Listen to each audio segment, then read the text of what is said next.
What is Judaism?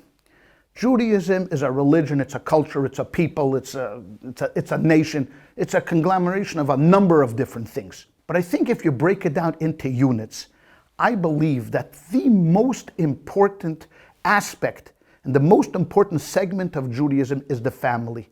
There is nothing within Judaism that supersedes the sanctity of the family. As a matter of fact, in Europe, before we emigrated to the United States of America, most of our life cycle events were held in our home. A bris was held at home, even weddings were held at home, shiva was sat at home. Everything was done and surrounding the family.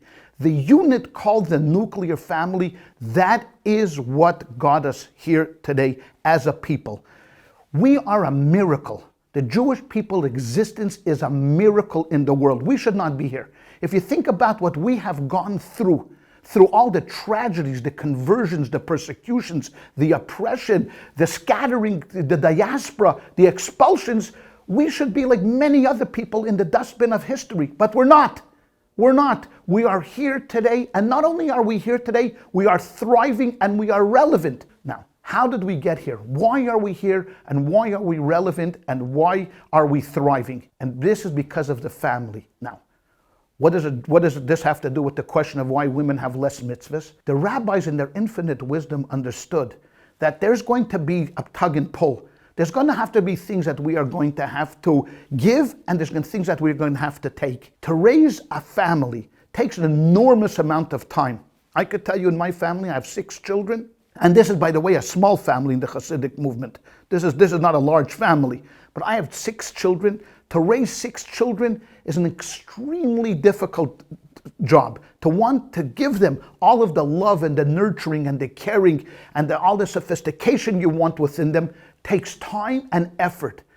This was given primarily to the mother. Why to the mother? Because the mother has a natural instinct and understands what it means to raise a child.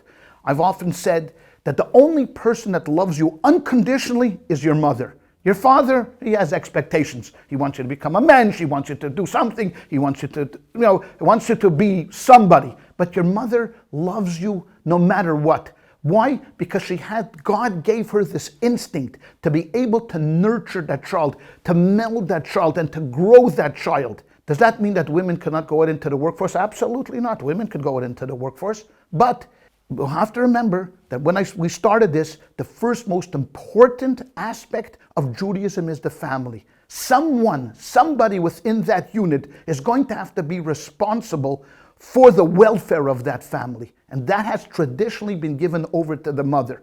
And since she does that, and in the mornings, she has to feed the children, dress the children, get the children ready. The rabbis felt, you know what, there are things that we can take away from her, that we can alleviate the responsibility from her to make her life easier.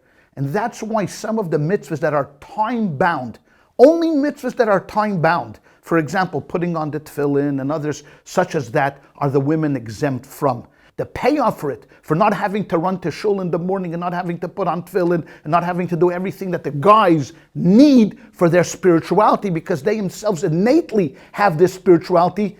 In lieu of this, do you know what the payoff is, ladies and gentlemen? We are here today.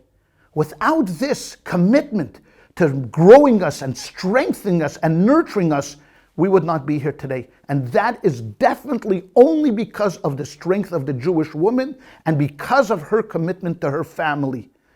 I know that if you want to grow a strong tree, powerful tree, it's not very exciting. You have to watch it grow very slowly. But at the end of the day, after so many years of nurturing, you see this oak that stands in the wind and no wind can take this down. That's only done by a Jewish mother. And because she is so dedicated to this, some of those things that men have, which they need because of their spirituality and because of their lack of substance, the woman was exempt from. And you know what? I, for one, I'm so happy that my wife, and if you ask her, she'll tell you exactly the same thing, that she is so happy. She doesn't have to run to shul in the morning like I do. She doesn't have to do all the things that I do because, she has a job, and thank God she does it gratefully and gracefully. And that is why the rabbis felt that some of those mitzvahs women will be exempt from. If you like that video, hit the subscribe button and notification bell below for hours of the best Jewish content online.